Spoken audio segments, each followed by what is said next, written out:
Hello, j'espère que vous allez bien. Aujourd'hui, je vais vous faire une petite vidéo YouTube assez chill, comme la dernière fois, un peu à cœur ouvert, où je vous parle du fait que j'ai 20 ans et je sais pas où je vais. Enfin, j'ai 22 ans et je sais pas où je vais.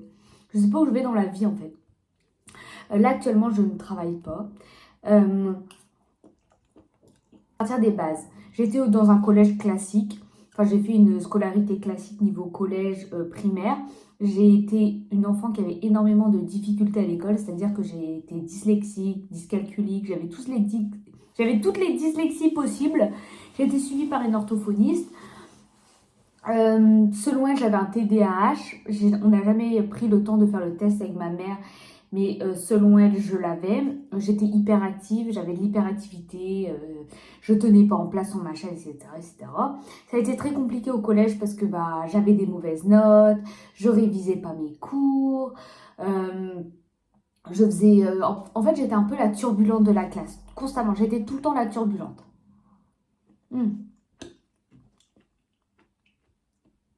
Ce petit déjeuner est juste incredible.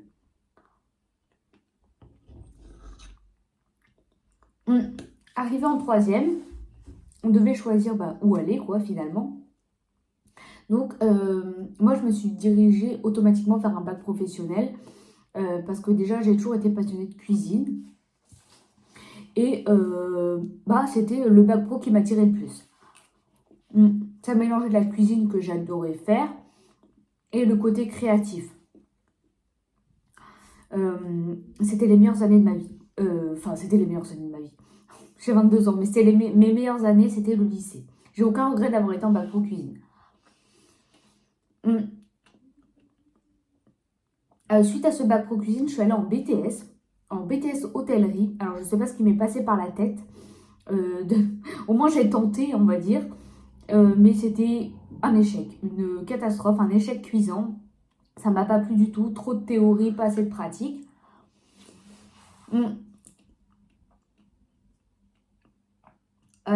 J'ai fait plusieurs petits jobs. J'ai même bossé dans les champs de carottes pour payer ma première voiture.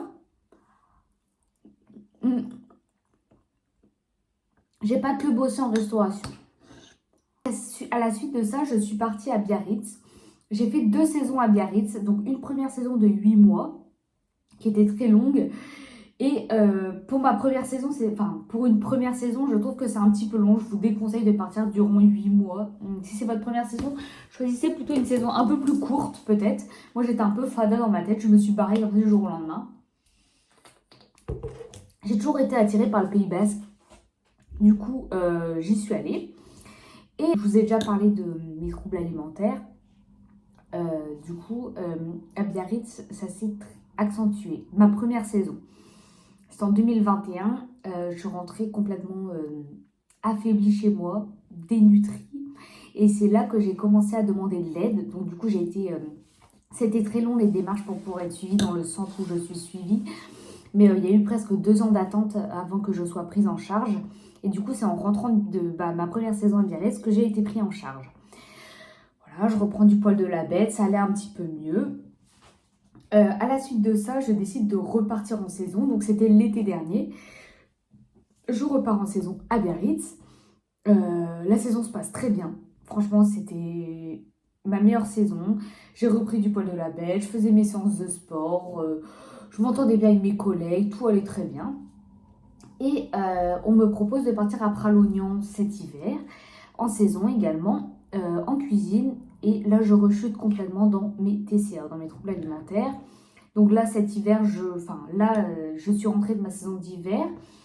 Ça n'allait pas du tout. Du coup, je suis rentrée complètement dénutrie. J'étais très faible.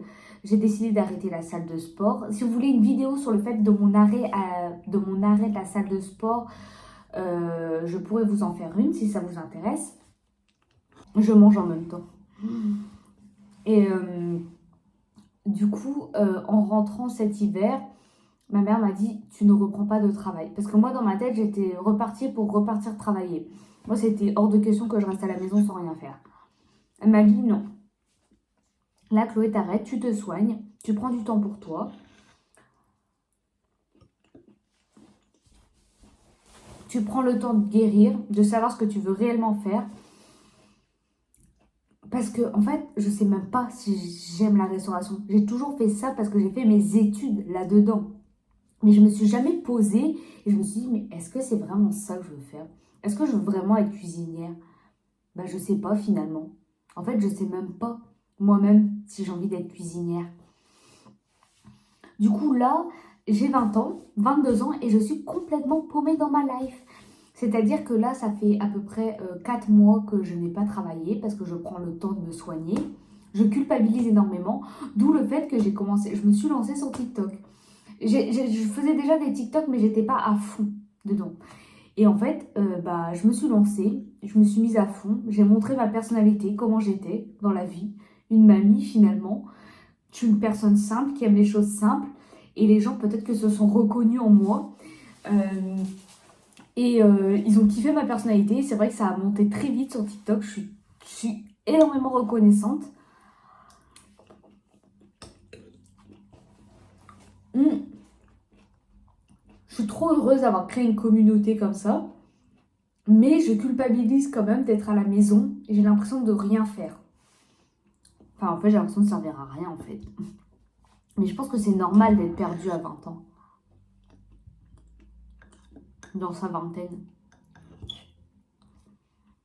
Mais je pense que c'est important de prendre du temps pour soi, pour réfléchir à ce qu'on veut réellement faire. Nous, les jeunes, on a de la chance de pouvoir... on a plein de structures pour être aidés. Ne culpabilisez surtout pas si vous êtes dans la même situation que moi. Je sais, je dis ça, mais moi, je culpabilise. Mais c'est important de prendre le temps de trouver sa voie, selon moi. Parce que moi, j'ai une relation malsaine au travail. C'est-à-dire que si je ne suis pas épuisée à la fin de la journée, c'est que j'ai pas assez travaillé.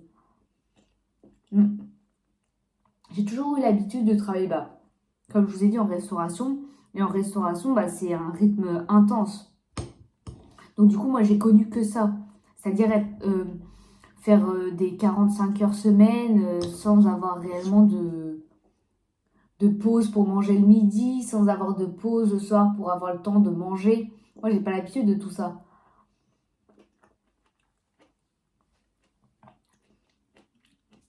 C'est pour ça que j'aimerais bien tester d'autres métiers, voir qu'est-ce que ça pourrait donner. Enfin bref, j'ai juste allumé la caméra parce que j'avais envie de parler et manger avec vous. C'est toujours un moment difficile pour moi, les moments du repas. C'est toujours très compliqué. Vous m'aidez énormément. Sur TikTok et tout. Vraiment, ça m'aide énormément de parler. Parler, parler. Après, j'adore parler aussi. Je suis une pipelette. Je suis un vrai moulin à parole. Dans la vraie vie aussi, je suis un moulin à parole. J'ai toujours aimé la communication, parler avec les gens.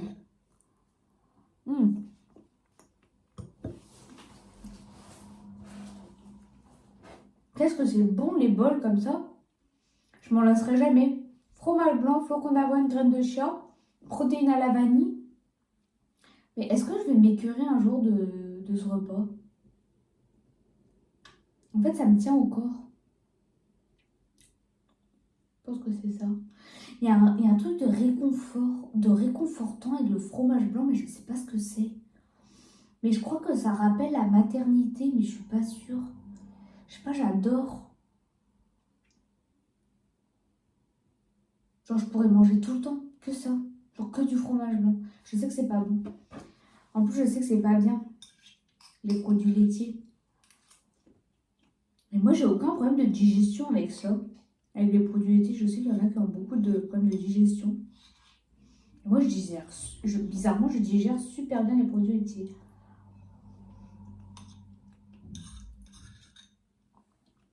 Un jour, je vais créer une intolérance à ça. Je vais rien comprendre. À force d'en manger H24. En vrai, j'espère pas. Je vois, c'est la merde. C'est tellement bon. Yummy. Bon bah voilà, c'était un peu pour vous parler. La vidéo n'a ni queue ni tête, comme d'habitude. C'est du Claudette, quoi. Regardez, j'ai mis mon nouveau t-shirt. Bon, on passe à autre chose. Regardez mon outfit. Pantalon blanc, t-shirt que j'ai trouvé sur Vinted. Je l'adore, mais il est un peu... En fait, je le trouve un peu grand. Genre, moi, je le voyais beaucoup plus moulant. Mais bon, on fait avec. Voilà, c'était pour vous dire de ne pas angoisser si vous avez 22 ans, 20 ans, 25 ans, 30 ans et que vous êtes perdu dans votre vie. Parce que moi aussi. Voilà. Je sais pas où je vais, je sais pas ce que je fais. Mais je suis là. Avec vous, présent, tous les jours. On avance ensemble, finalement. J'espère que cette vidéo vous aura plu. Gros poutou. À bientôt les amis pour de nouvelles aventures. Avec ce temps de merde en Bretagne. Voilà. Je vous aime. Restez comme vous êtes.